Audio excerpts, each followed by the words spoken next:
A very good evening, a warm welcome to Dan Really Likes Wine with a ridiculous hat on. And for very good reason, because we are celebrating, and this is the most celebratory piece of headgear I could find in my kids' dressing up closet that actually fits me.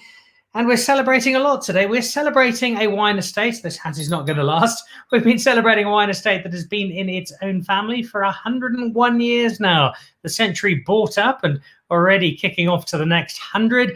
The estate is Middelvlei, and we'll be speaking to Tanya Monberg just a little bit later about two really cool pinotages, especially one that was made to celebrate the 10 decades of winemaking experience that the family had. It's a really cool story. It's a really cool estate.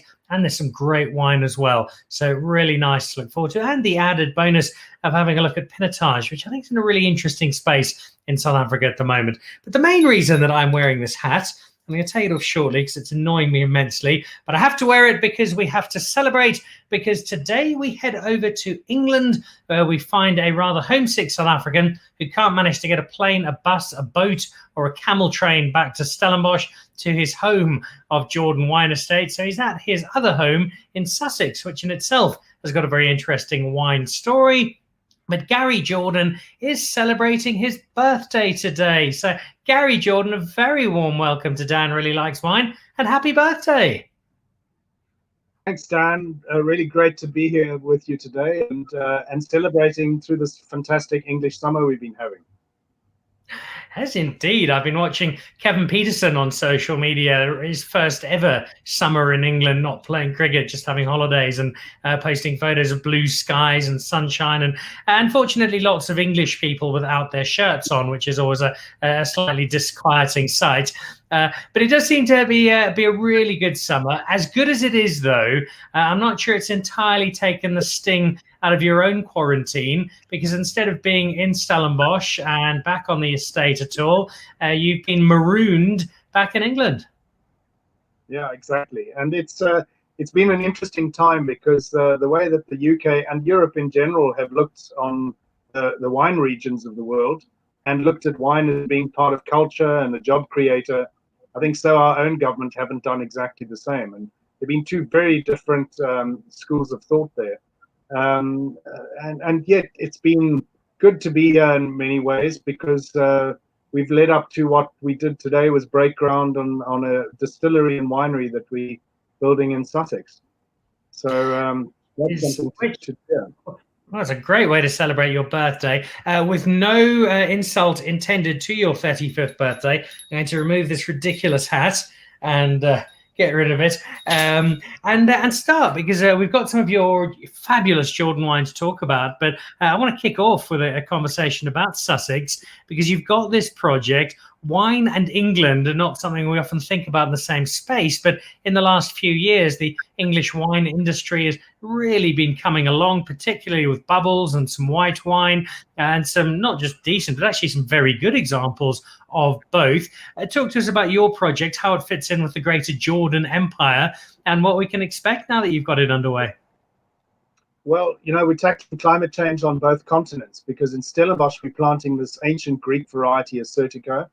And of course, in Sussex, we're planting Chardonnay and Pinot Noir, which, until a few years ago, you wouldn't have taken any English wine seriously. Now the French are climbing in a big way, buying property while they can. And we looked at this and saw it as a business opportunity, because getting on the ground, when it's still starting, and you have a chance to create something quite incredible. And if you look just at the last few weeks of very high 30s weather that we've had, very hot and dry, and you'll see how the whole world is changing. I love the fact that you mentioned the Assyrtiko. My Greek wife has introduced me to it on many holidays over to the mainland and the Greek villages, and it's going to be a terrific addition to what is already a fabulous, fabulous wine estate. I'm going to hold off for one more question before I have my first large sip of wine and we get into the wine we're drinking with you, and just ask about one other part of England that you've invaded and done so most successfully, because not only have you got this new project starting off with your winery and your distillery, and I can't wait to see where that goes, you've also got one of the most awesome restaurants in all of London. Great view, terrific steak, fabulous wine, and an absolutely mad restaurateur, although she is completely lovely. Yeah, Naleen Strauss is really fantastic, and I think without her, the restaurant scene in London wouldn't be the same. It's the only restaurant in the square mile in London with seats on the Thames. 40,000 bottle cellar, and of course we're proudly South African, so we serve many great South African wines that you mostly can't get in South Africa anymore. Many old vintages, great selection of wines. And, you know, we started there almost 11 years ago, and it's been a fantastic journey right throughout. Of course, difficult during lockdown, and it's now come back. But being in the city of London, we have to reinvent ourselves, as many of the people in the city are really only coming back slowly in dribs and drabs. I've got really good memories of High Timber. I've only been once. I had a lunch and a wine tasting. We did a tasting with Peter Ferreira and with Greg Sherwood. And I had Mornay Morkel and Dean Elgar, who were playing for Surrey at the time, come and join us. We had a splendid wine tasting, an absolutely awesome lunch, and then a dreadful afternoon watching the Proteas lose to New Zealand in the Cricket World Cup. So the food and the wine were definitely the highlights. The sense I got from it was a great restaurant entirely on its own terms. It didn't need my cheerful South African bias to influence the perception of it. But I also got the sense that it was a place that people went to regularly, not just for some terrific steak, but for a real appreciation of South African wine, and South African wine in the fine wine space, not the I'll get some cheerful red to wash down my steak, but wine that we're drinking because this is really good stuff. No, if you want to, you know, drink a glass of South Africa's best, that's where you can go. And you know, if you want to compare that to Chateau Lafite, or in the case of Burgundy, you know, if you want a really great Burgundy and compare it to something good from South Africa, well, that's the place that you'll be able to do that. And we're very lucky. We've got the clientele that can do that. And you reward them rightly with that great wine and superb food. It's a little easier for you to get there at the moment than it is to get back home to South Africa. But that is where we know you from the Jordan estate. Give us a little bit of background, how you and Kathy found your way in, how a kid from Pinelands ended up being this superstar of the Stellenbosch wine scene. Well, it started off some years back. My great-grandfather started the shoe industry in South Africa. So it's kind of, as my dad always said, you know, from shoes to wine, it was a natural progression in a way. But he always said the bouquet of old wines was much nicer than that of old shoes. But I had rocks in my head from an early age, became a geologist, worked on the Botswana border, and it was very thirsty work, as you can imagine, out there in the Kalahari. But I'd fallen in love with wine in my last few years of university.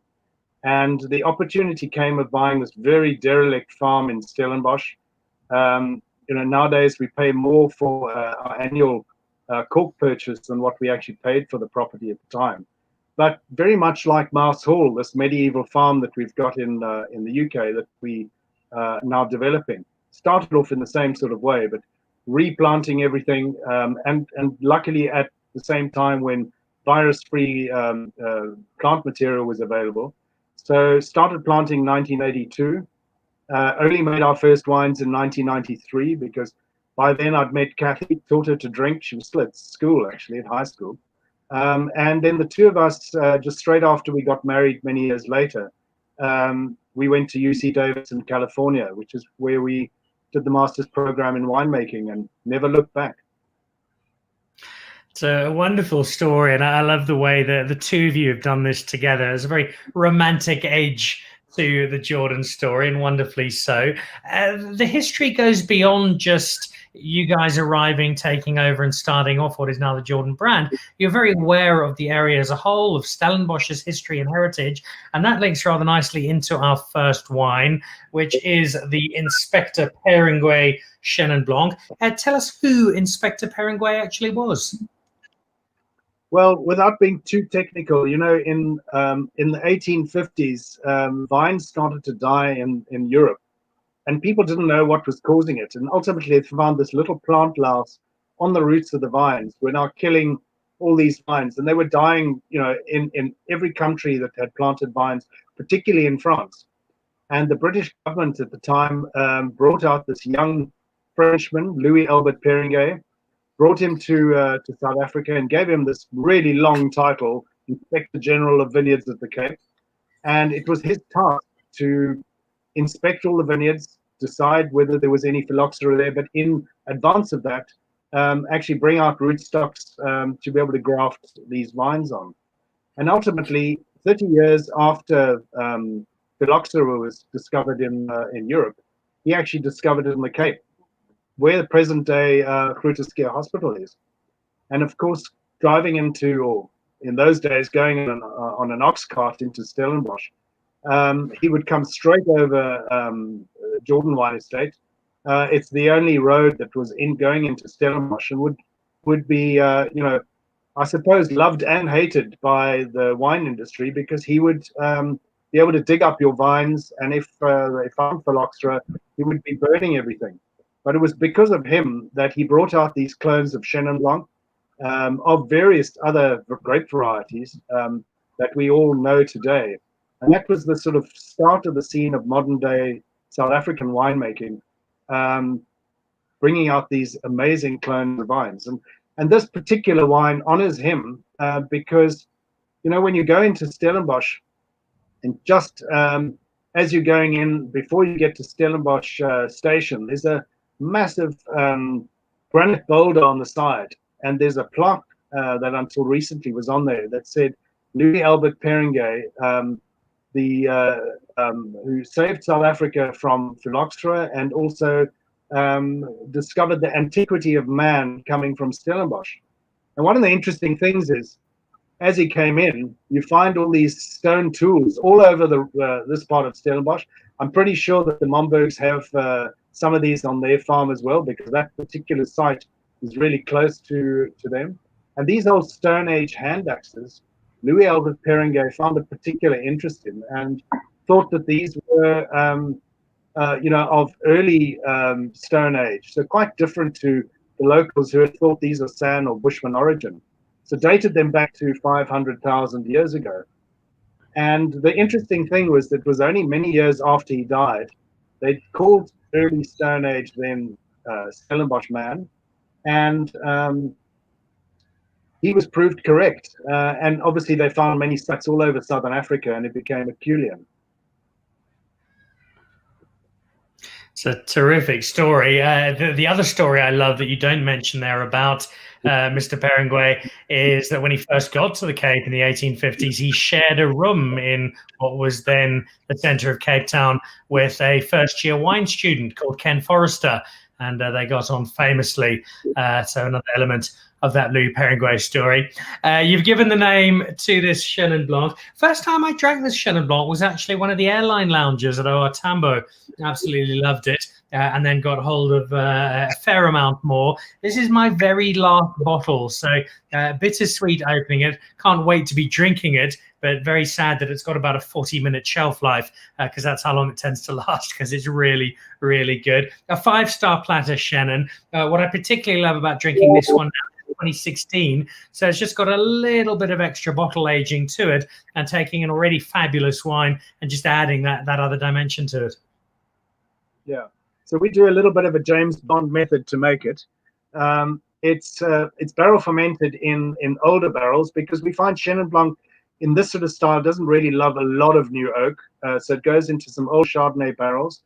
But and these are all 228-liter barrels. Once a week on a Monday, we'll actually go and put the bungs in, roll the barrels upside down, literally let the yeast lees stir around in the barrel at the same time. Hence, they call it the James Bond method, shaken, not stirred. Traditionally in France, they would open the bung and whisk up the yeast lees. We do it differently. But the nice thing is that you know, it's now part of the Old Vine Project. So these vines my dad planted 1982. So it's a specially designated block. And in advance of the Assertico that we've been planting now the last 2 years, we've been buying some amphora and putting a proportion of the Chenin into amphora. It's absolutely fantastic. Really much more minerally even than what you get this. whereas this wine is really nice and creamy. The amphora proportion of it will actually add this intense mineraliness, almost like sucking on a stone. Really lovely wine. I cannot wait. Probably my biggest disappointment of lockdown, and it's a massively first world problem, was missing out on my annual summer holiday to Greece. No small part of which is spent drinking Assyrtiko and enjoying the wine of Greece, which has just got better and better and better over the last few years. At Assyrtiko, just fabulous. So at the moment you have your Assyrtiko ready to go, Gary, put me down for the first 10 cases. I've got lots of Greeks who'll be joining me for it up here in Johannesburg. Just before we go on to the second wine of yours that we have, this is lovely. Melissa Sutherland, love the new tasting room overlooking the full dam now the drought is over. Great local luxury accommodation to inspirational couple. So there is a fan of yours. And mentioning the accommodation there, it is a bit of a full house project. There's plenty you can do beyond just coming out for a lovely glass of wine. There's the accommodation. And then you've got that Scottish chef who's completely unintelligible, but makes some wonderful food. Yeah, George Jardine is a fantastic guy. I mean, he's the chef of chefs for many in South Africa. So been in the top 10 in top 10 restaurants for many years, and the first signature chef to actually come out of the winelands, which changed so much for so many. But the accommodation is an interesting story. So we started the Jordan restaurant with George Jardine, Scottish as you mentioned, but great guy. And when George came to us and he said, look, we've got a space, he'd like to open a second restaurant on the estate, serve breakfast and more casual lunch, which is now the bakery at Jordan, also very popular. And I got all our staff together who we had promised, they've kind of worked with me right from the start of the project. And none of them are retirement age yet. I'm the oldest toppy in the business. But I'd said to all our staff that when they retire, we will buy them houses off the estate, give them the title deeds, and then they've got something they've always worked for all their lives. Because most of our staff actually lived on the estate. But it's a quirk of South African law that you can't split farms, you can't give somebody a house on a farm. It just doesn't work like that. Title deeds can't be split like that in South Africa. So when George came to us and he said he'd like to start the bakery, we said, I got all the staff together and I said, look, now's your chance. And they came back to me the next morning and they said, their wives are packing already. But it took about 12 months. Everybody helped me find their dream house, 3-bedroom house. Some had to be close to the station. It's about 15 minutes drive from Jordan, others close to churches. And they all moved and all still work at Jordan Wine Estate. And their children and grandchildren would now be working in the luxury suites at Jordan. And it's quite nice. I've overheard a few before saying, this used to be a house that my mother or grandmother lived in. And, we now have our own place, which makes us really proud. But I'd like to show you around and show you what this was before. And that's been fantastic. And it's now in the top 5 destinations to stay in Stellenbosch, but all revolving around wine. And as good as that wine is, I think your accommodation story there is just absolutely fabulous. And good on you and Kathy for doing it. It's not the kind of initiative everybody takes, but it's one that we should all be inspired by. And I think there are a lot of wine estates who have been inspired by you and by Kathy. Also inspired by your wine. And we do have a second glass to have a crack at before we head down the road to Momberg. And the second of these is your Chardonnay. And I remember speaking to Mike Ratcliffe not that long ago. And Mike, who does so much for wine in Stellenbosch, area, saying that he felt that after Cabernet Sauvignon, the next big story out of Stellenbosch was going to be Chardonnay. Where does Chardonnay sit on the wine spectrum for you in Stellenbosch, Gary? Well, very much so. I mean, I think Chardonnay is one of the hallmarks of what Stellenbosch can do. It's one of the great varieties, and if you think about how it started and came into South Africa commercially in the early days, so much has changed since then. I was on the technical committee at in Stellenbosch at one of the co-ops at that stage, and this was even before we went to go and study at UC Davis. So we brought out and planted some of the very first Chardonnay clones, real Chardonnay that was available in Stellenbosch. And one of my neighbors came up to me, looked out over the fence, and he said, "Oh, is that a new red wine variety that's been brought into Stellenbosch?" So not many people knew about it in this first vineyard I planted, 1985.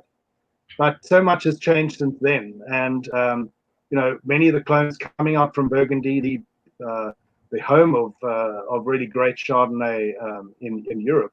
That's kind of changed what we do. And when you look at the kind of rocks that we have, I mean, when you look at Stellenbosch, it's all based on this 600 million year old granite. So those coarse bits really being feldspar, which breaks down into clay, and the sort of gray bits that would be quartz. And where we have our Chardonnay on the east side of the property, it's all that sort of rock, and it's very much brecciated and broken up. So the whole surface is completely white with these white rocks, and that's interesting because you're not only high up and cool, east facing, so you get the morning sun, but also you get this light reflection off these more white rocks back underneath the bunches again. Gives you a completely different microclimate to so many other regions, and hence, the proof of the pudding's in the eating. I think this wine's been 5 stars many times, and also IWST Chardonnay trophy a few times. But really nice, a sort of nice, warm style of Stellenbosch Chardonnay. Mm. You say style of Stellenbosch Chardonnay. Increasingly, I get the sense that we can use those sorts of terms quite broadly, but even from estate to estate, places that are next door to each other, there's so much more going into the winemaking. Winemakers are being so much more experimental that you can have 2 Chardonnays, for example, from Stellenbosch that are not that far away from each other, that are utterly different wines. Yeah, I mean, you look at our great neighbors as well at De Morgenson, making some wonderful wines as well. And when you look up Stellenbosch Kloof, when you come from the Mombergs out at Middelvlei, and you carry on straight all the way up Stellenbosch Kloof, we're right at the top, so we see both the Atlantic side and the Indian Ocean side. So high up is cool. Every 100 meters you go, you're going to be a much cooler region. And this is kind of one way of being able to cope with global warming, being able to plant higher up on these hillsides with varieties like Chardonnay, Sauvignon Blanc, Assyrtiko, and so on. Whereas, in 100 or 200 years' time, we might even be planting Cabernet up there. Well, whatever is being planted, it'll be carrying on a fine winemaking tradition, which takes me to my final double-barreled question for you before I let you head off to celebrate the birthday properly and paint Sussex all shades of red. When are we going to see the first bottle of Assyrtiko, and what is the rough timeline for Project Sussex, and when we might first see a bottle of English Jordan wine? So the first Assyrtiko went into the ground last year. It was a 20-year quarantine period, which then was brought down 5 years ago. I'd already told the Vinpro, who've been really great about it, bringing in various clones of these different wines. So this came out from Santorini via a nursery in Greece, all obviously virus-free and protected, but had to go through this quarantine period. Next year we'll be having our very first experimental Assyrtiko, both in amphora, some barrel, and some stainless steel. And so it's really the year after, so let's say in 2 vintages time, that we'll have commercial quantities that we'll be able to offer people. And looking forward to that, because we planted more vineyards after that as well to make it sustainable and large enough to write home about. Well, here in Sussex, next year will be our first vintage.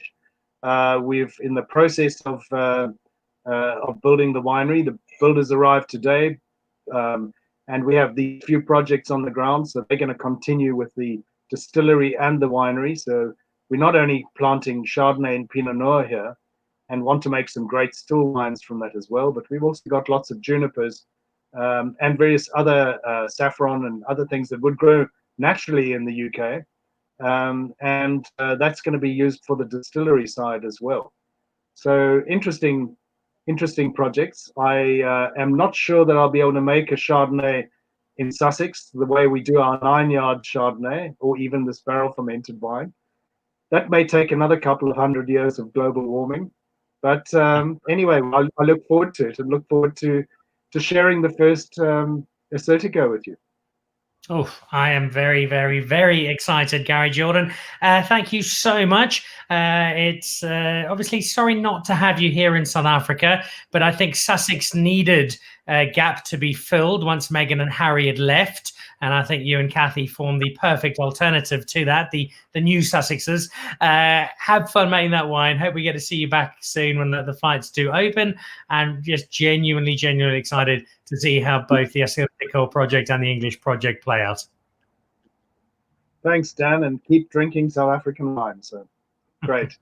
Wouldn't drink any other. There we go. Gary Jordan coming to us live from Sussex, where he is on the next step of what has been a quite wonderful wine journey, starting off in Stellenbosch and now finding his way to the English countryside and taking some of that Stellenbosch magic to the third world and picking up some wine in England. And it's his birthday today. So once again, a very happy birthday to Gary Jordan. Not the only reason for celebrating today, though. Generally, we celebrate because South African wine is great to celebrate because it is lovely. But we're celebrating also today an estate that's got some wonderful family heritage. They've been in the same family now for a touch over a century since Jan and still Jan decided to put together a property, and it's grown into one of the benchmark wine producers in Stellenbosch, and an estate that I've tasted a lot of wine from. In fact, I was drinking some of their unoaked Chardonnay up at a bush safari trip over the weekend, but it's their reds I've always really liked, and two very interesting reds today.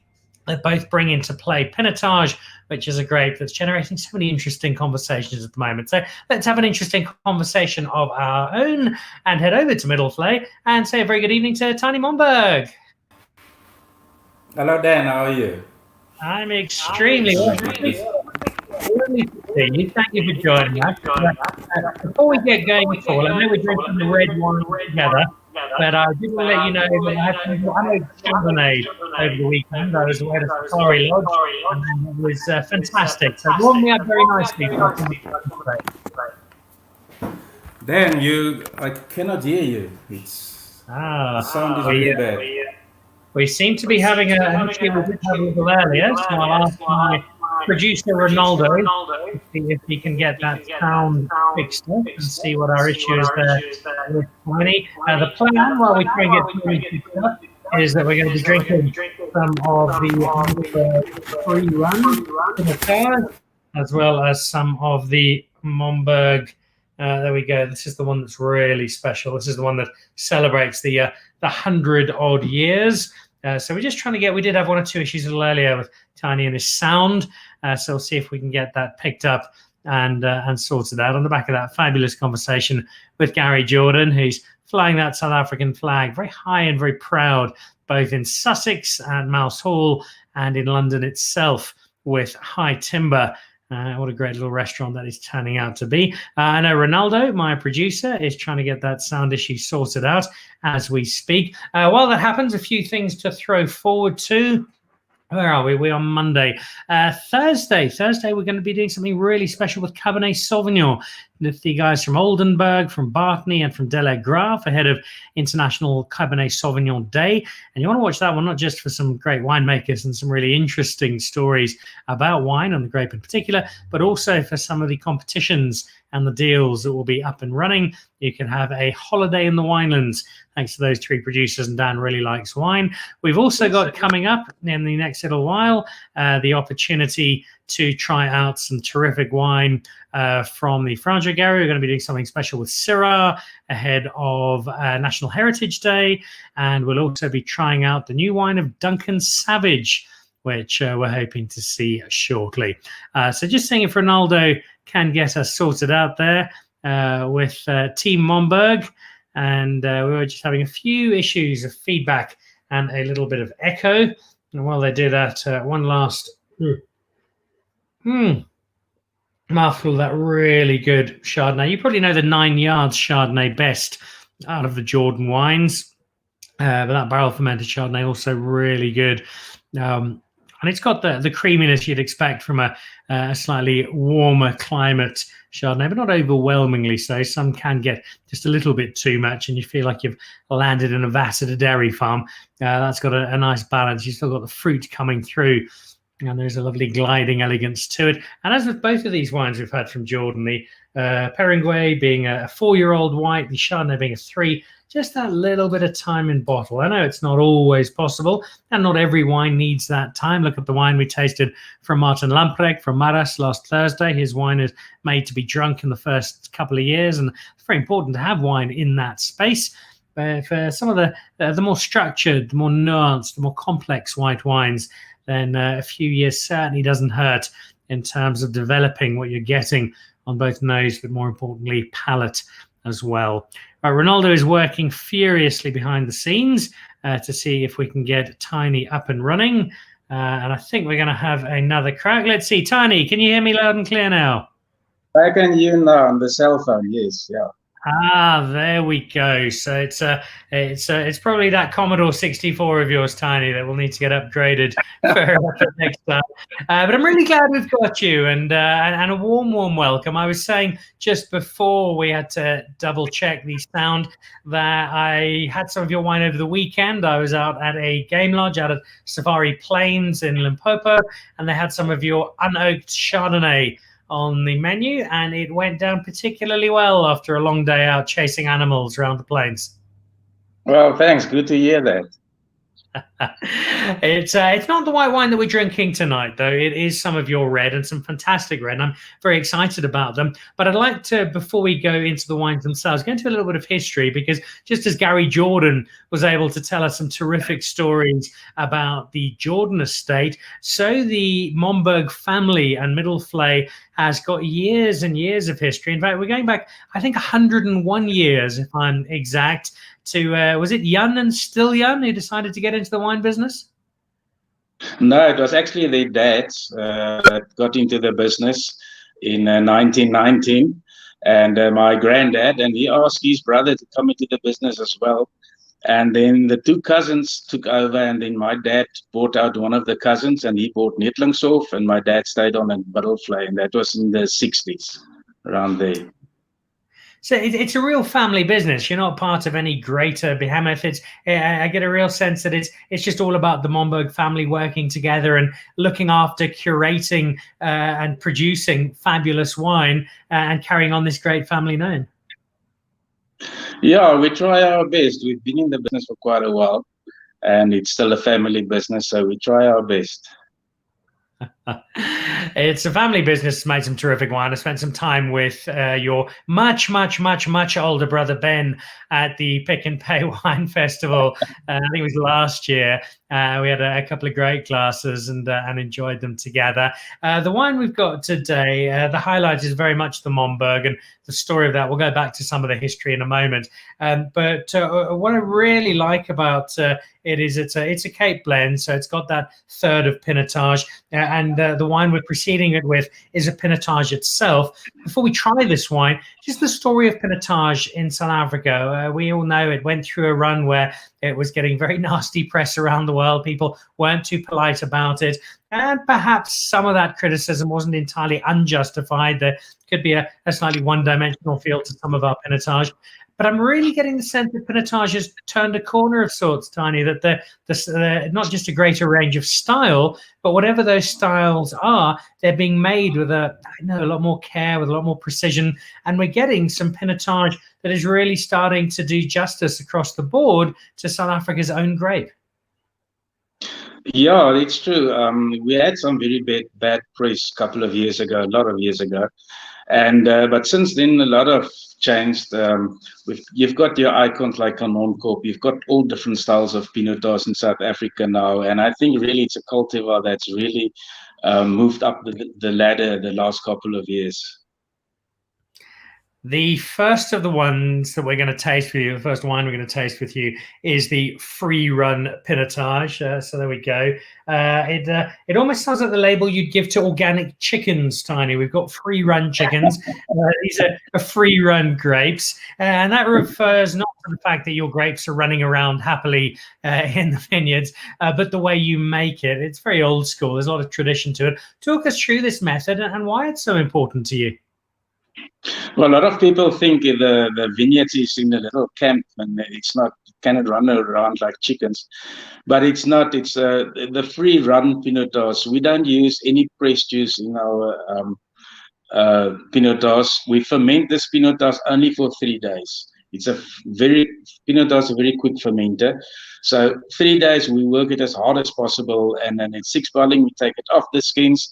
We only open the tank at the bottom, free run juice run out. We don't use any pressed juice in this wine. And the reason for that is we don't want that hard tannins that Pinotage is criticized for sometimes. So we try to avoid that hard tannins in the wine. It sounds like a very complex process, and one that requires quite a bit of patience and maybe doesn't get as much wine out of it as you might. So almost a sense of sacrifice in terms of making this particular wine. I think it's more a question of timing than patience. You must know when to do what. That's the whole winemaking process, is when to do what. And with this Pinotage, like I said, this evening the sugar can be at about 12 bottling. Tomorrow it can be at 0. So you must take this wine off at 6 bottling any time of the day. So it's about timing. Right. Well, I suspect you've got the timing just right, because you've got a history of getting the timing just right. This is my very first glass of the Free Run Pinotage. I don't think Ben gave me any when we had our tasting last year. I was looking already at the color. And the first thing that gets me from the color, and it's got a fairly strong nose as well, the fact that you talk about not bringing in those tannins would suggest that it's going to be a really, really light wine, but this looks as though it's still got a fair bit of body to it. Yeah, it is. It's that's more the area where the Pinotage come from. It's like Gary said, we've got very good soil on this side of Stellenbosch as well, deep red soil. So we get very concentrated fruit. We've never got a problem with color in our red wines in this area, and also not with the acidity in our wine. So we always get some very good concentration, even in very wet years. I'm interested in your personal philosophy when you're making a Pinotage, knowing the history, knowing that Pinotage often gets some mixed response. Does this wine, and especially because you're making it as the free run in that old style, are you making it to almost prove a point, to show people that, you know what, we can actually do something really special with Pinotage? Yes, and I think that the idea of this free run Pinotage actually came from our German agents, and they said, and also at that stage my sister-in-law was doing our marketing, and she said, well, it's difficult to sell Pinotage in Europe. They said it's botanic and whatever, and I decided out of my own just to not to press the wine, just use free run Pinotage, and I didn't tell anybody, and the sales picked up, and they asked me what did I do different, and I said, well, I just don't press the wine anymore. And but you can make great Pinotages with the pressed juice, but we just decided to take out the pressed juice and just make a nice, easy drinking Pinotage. That's exactly what you've done. This is a 2018 that we're drinking at the moment. It's already more than approachable. It's drinking incredibly well, possibly a little too well. I've still got some more wine to get you this evening. Is this a wine that ages? Does the style, given that there's not so much tannin, does it still allow it to age a bit more? Oh yes, yeah, it does age quite well. The aging is a lot to do about balance of your wine. It's not just the tannins and the acidity that make a wine that it can age. A lot of times it's only the acidity and the tannins that's left in the wine. The color is gone, everything else is gone. So it's all about the balance in your wine. And I think better your balance in your wine, the longer your wine will age. Well, I'm afraid this particular bottle is not going to age very long, because it's going to be empty by the end of this evening. Especially as my wife will be on her way home, and I know her palate and I fear that she'll be having rather more of this than I do, because this is the kind of wine I think if you don't like Pinotage, then drink this. And that might change your mind somewhat. It's not that really light style of Pinotage. It's just a Pinotage that's got perfect balance, and it's exactly the right word for you to use. There's also Pinotage in our second wine, and this is the one I know Pippa, who does some work with you guys, sent me a very excited email. You must taste this wine, because not only is it a terrific wine, but it's got such a great story. And if there's anything that we celebrate in this Dan Really Likes Wine space, it is the stories. It is people who are more than just what's in the bottle. It's about what goes around it. You guys are obviously very aware of your heritage, very proud of the history of the family through the generations. Talk me through the process of wanting to bring out this wine to celebrate 100 years of Momberg brilliance, and why you settled on what you did. Well, for many years, Pinotage has been actually our Middelvlei's flagship one before we brought the Momberg on board. The first one we've ever had in the bottle was a Pinotage that was a 1973 Pinotage. So for a lot of years, people associated Middelvlei with Pinotage, and because it's the only one we had in the bottle. So we decided we're going to use a Pinotage. And I think it's quite suited for Middelvlei to celebrate the 100 years or the Momberg celebrating the 100 years on Middelvlei with a Pinotage. While we continue the story, I see you're not the only member of the family who's contributing. Ben has just sent through a very irate message. He says, "I'm the younger brother by 2 years." I didn't want to tell you. I didn't want to take him in the face. Oh dear. My apologies, Ben. I thought that you were 34 and your brother was 32. So there we go. My mistake entirely. In creating this, you've got the grapes. This history that you have. It's very clear that winemaking runs in the genes. It's part of the DNA Momberg.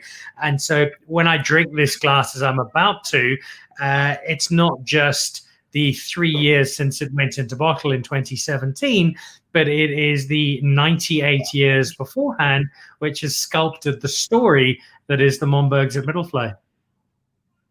Yeah, that is true. We come a long way. My granddad built the cellar in 1941. And at that stage, there was no electricity on Middelvlei. So they've built the cellar into a hill, and everything was moved with gravity from the top to the bottom. And at the end, the wine was just pumped into a tank with an hand pump. So we don't use it that way anymore. But nowadays, some of the most modern cellars in the world only use gravity. And we had it in 1941. So the old people, they had quite a lot of vision.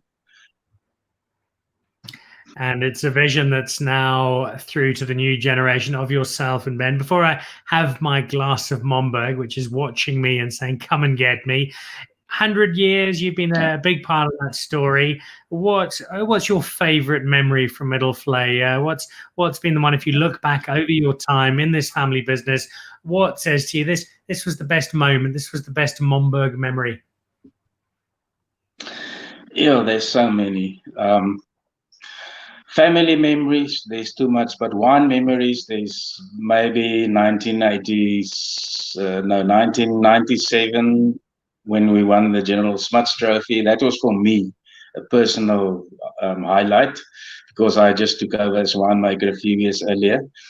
And so I think that's probably the highlight for me, but there's so many highlights you can think in 100 years. Only in my lifetime, my dad's lifetime. It's I think all my dad's grandchildren, that's the biggest highlight, I think.